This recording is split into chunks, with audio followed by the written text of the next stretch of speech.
directors of various ministries who had been here yesterday, and you are still here today to support your permanent secretaries, I want to most respectfully welcome you all. Members of the press, ladies and gentlemen. It is with great pleasure that I welcome you to this midterm review meeting in preparation for the 30th National Council of Works. I extend my profound gratitude to the Honorable Minister of Works for approving this important gathering, which is a vital step towards ensuring the successful implementation of resolutions of previous deliberations. I would also like to express my appreciation to the Nasarawa State Government for the support and hospitality towards the hosting of the midterm review meeting in the state capital. My gratitude equally extends to our distinguished stakeholders who have taken time to be part of this crucial discourse. This midterm review meeting serves as a statutory activity critical to taking the progress made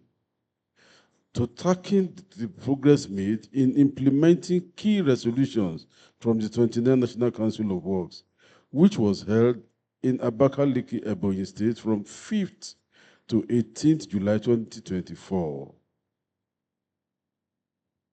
As we approach the 38th National Council of Work, it is imperative that we take stocks of progress made, achievements, challenges, with a view to chart a way forward. The main objective is the midterm review, preparatory meeting is to provide a veritable and suitable platform for critical stakeholders in the road infrastructure sector to have a robust national consideration on the dynamics and emerging issues concerning the sector, while specific activities and objectives covering the meeting includes but not limited to: 1, assess the progress of newly developed initiatives in the construction of maintenance of Nigerian roads, especially the concrete pavement alternative newly introduced in the Ministry of Works. To also examine access to alternative funding sources for augmentation of government scarce resources, especially leveraging on public-private partnership model in the construction and e-tolling of economic routes for maintenance of road infrastructure. It also covers evaluation the progress made so far in the implementation of the key resolutions reached during the 29th edition of the National Council of Works.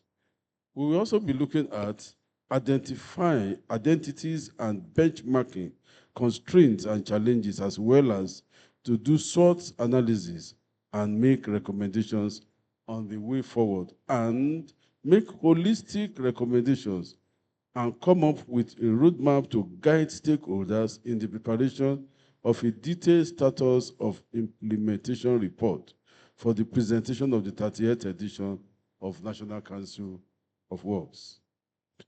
The discussion at this plenary section will set the tone for the deliberations of our six dedicated desk review groups, which have been carefully structured to cover the technical and policy aspects of infrastructures.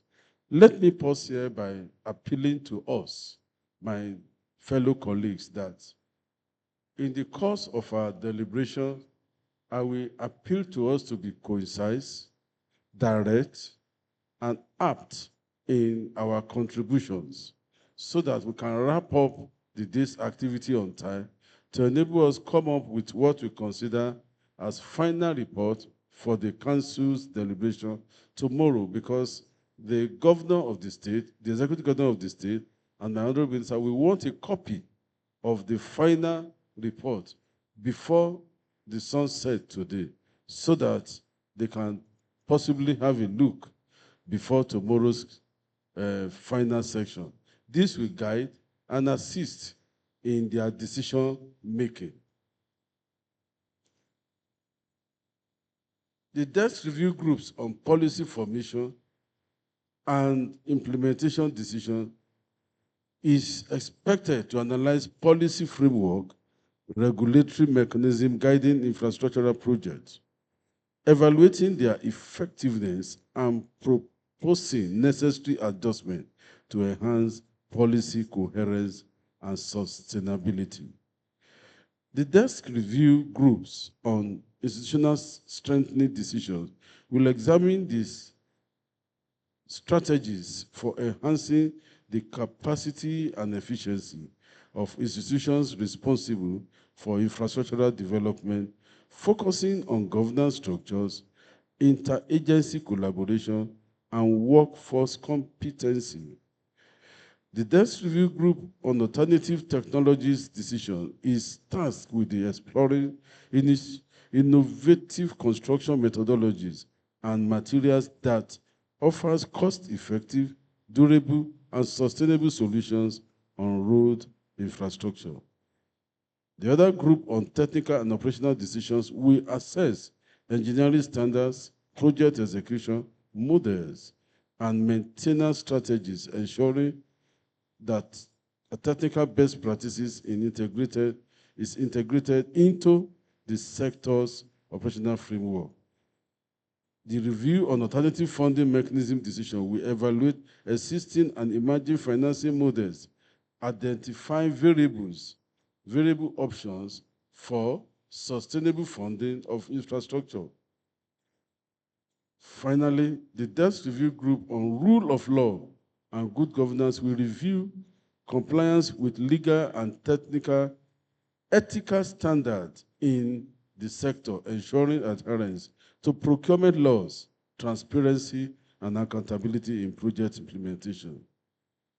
I extend my profound gratitude to the Honorable Minister for unwavering leadership and commitment to infrastructure transformation in Nigeria. Just to also pause there before I round up, that the level of construction activity going on across the nation. I've been privileged to travel around a few states within my short stay in Ministry of Works, and I realized that virtually every state governor is now taking road infrastructure as a priority. It's obvious that one of the fastest impetus for national development or state development is hanging on road infrastructure. If you are into farming, you still need road for effective transport of your goods. Am I right? If you are into health sector, you still need roads to move your patients to the hospital. Am I correct? If you are into commerce, you still need roads for the movement of your raw materials as well as your finished product from wherever. Now, let me now tell you a little analysis. Just in my own little way, Nigerian population today is put at about maybe 200 million people. Am I correct? Now, among these 200 million, how many travels by air?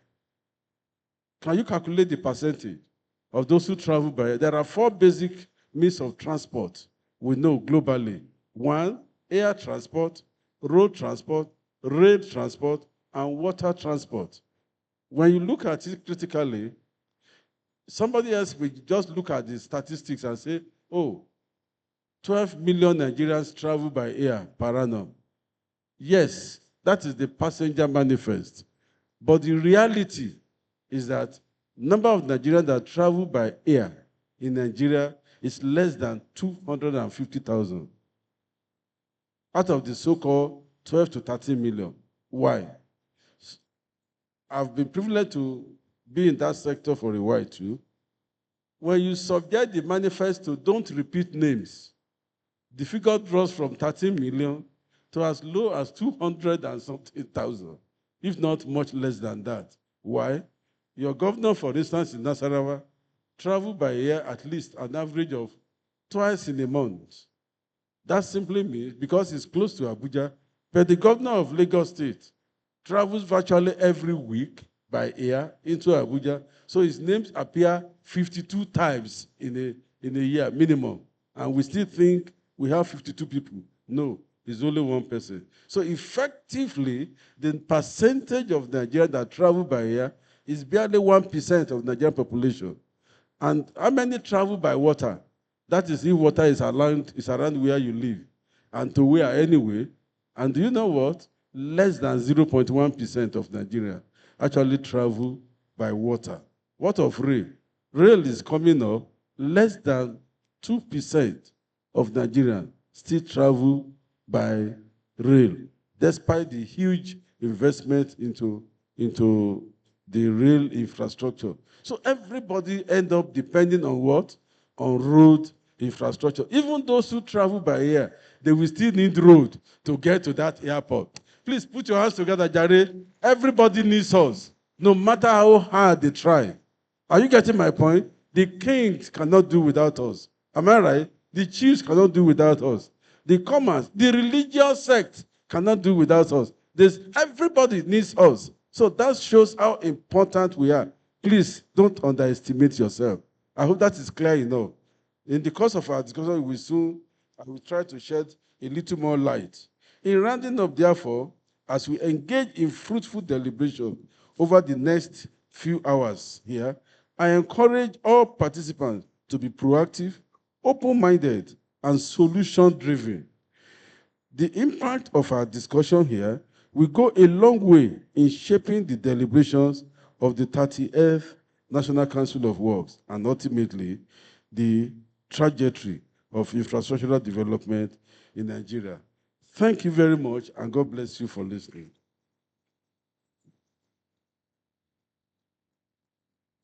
Can we give the Permanent Secretary a rousing round of applause?